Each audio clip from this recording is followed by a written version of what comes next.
Hello guys, welcome to my channel multiversal में।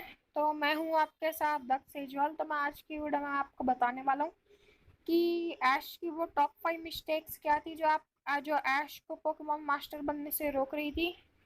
तो पहली मिस्टेक पे आते हैं, वो थी अब उस रिलीजिंग मैनी गुड पोकेमॉन। तो वैसे अगर ऐश के पॉइंट से देखा जाए तो ऐश ने अपने पोकेमॉन को रिलीज करके कोई बुरा काम नहीं किया, पर अपने पोकेमॉन को जो रिलीज करने की जरूरत नहीं थी, जैसे ग्रीन निंजा को कलॉस रीजन की प्रोटेक्शन करने के लिए और गूड्रा को और अपने दोस्तों की ये प्रोटेक्शन करने के लिए, अपने दोस्तों की रक्षा करने के लिए, तो इसमें मेरे को कोई समझदारी वाली बात तो लगी नहीं ऐश की।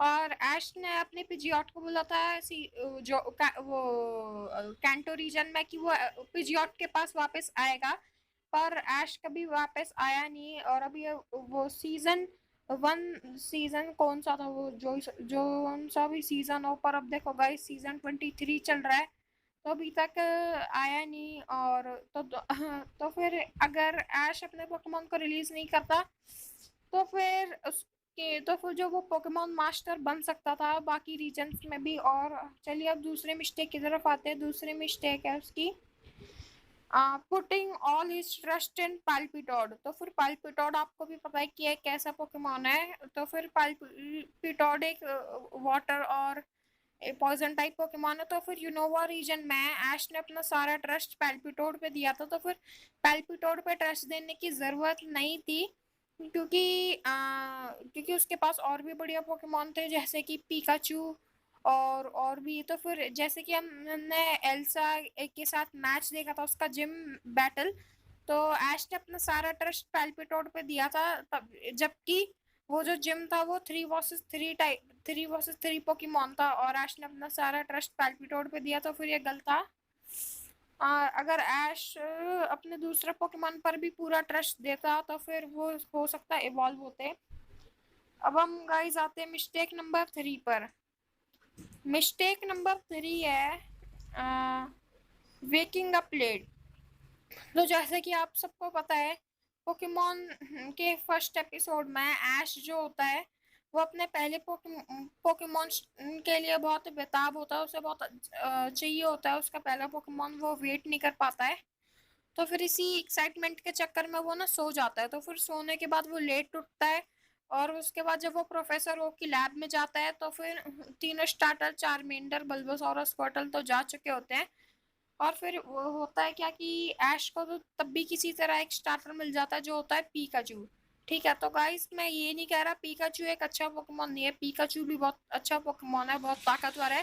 जैसा कि अभी आप हम सब देख सकते हैं अभी पोकेमोन सीरीज में पीकाचू ने कितने बढ़िया बैटल्स जीते हैं। पर सोचो गाइस, तब भी अगर ऐश के पास वो तीनों स्टार्टर्स में से एक होता, ऐश ने वैसे सोचा था कि वो चारमिंडर लेगा, तो सोचो कितना अलग होता। मतलब उसके पीछे टीम रॉकेट भी नहीं पड़ती और उसके बाद ऐश अपनी जर्नी आराम से कंटिन्यू कर पाता। और फिर तब भी बात ये है कि ऐश को पिकाचू जब स्टार्टर में मिलता तब भी उसे वो तीनों स्टार्टर मिल जाते हैं, पर तब भी सोचो गाइस, अगर वो चारमिंडर ले लेता, जल्दी उठ जाता, तो क्या होता। अब हम मिस्टेक नंबर 4 पे आते हैं, not evolving is Pokemon fully. तो गाइस जैसा कि आप सबको पता है कि ऐश अपने किसी भी पोकेमोन को, मतलब किसी भी नहीं, मतलब ज्यादा पोकेमोन को इवॉल्व नहीं करता है फुली। तो फिर देखो गाइस, अगर वो अपने पोकेमोन को इवॉल्व करता फुली, तो देखो मैं कैंटो रीजन में जब वो पोकेमोन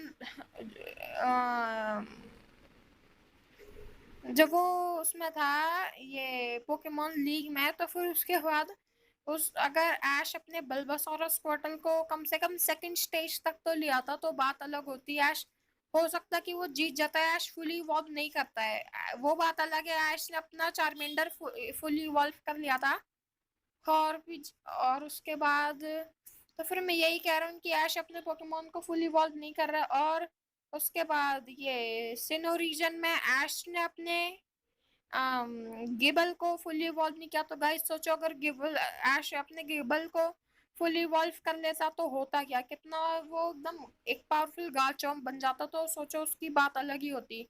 ऐश को कोई दिक्कत नहीं होती और ऐश आराम से भी जीत जाता। हो सकता था कि ऐश लीग भी जीत जाए। और फिर उसमें अब हम उसमें देखा जाए तो जैसे कि ऐश अपने बेलीफ को फुल इवॉल्व मगेनियम में नहीं किया, टोटोडाइल को भी उसने इवॉल्व नहीं किया, और सिंडिकविल इवॉल्व हुआ सेकंड स्टेज पर उसने पकड़ा था उसे जोटो में, और उसके बाद वो इवॉल्व हुआ सिनो की पोकेमॉन लीग में। गाइस मतलब आप समझ रहे हो डिफरेंस कितना है, इतना लंबा।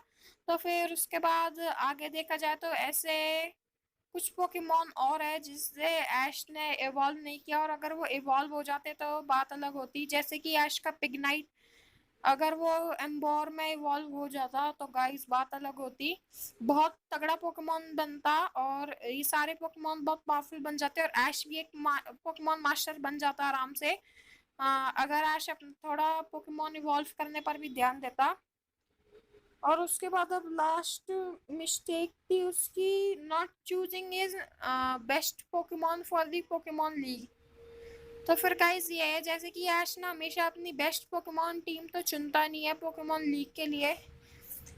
वो अपने जो वो पोकेमॉन रीजन में पकड़ता है उस रीजन में वही पोकेमॉन चुनता है। मैं ये नहीं कह रहा गलत बात है, पर ऐसा अगर ऐश ना करे तो बात बहुत ही अलग होगी। तो फिर उसके बाद आप समझ रहे हो, तो चलिए बाय बाय। मेरे को फॉलो, मेरे चैनल को सब्सक्राइब कर देना। Tata bye bye.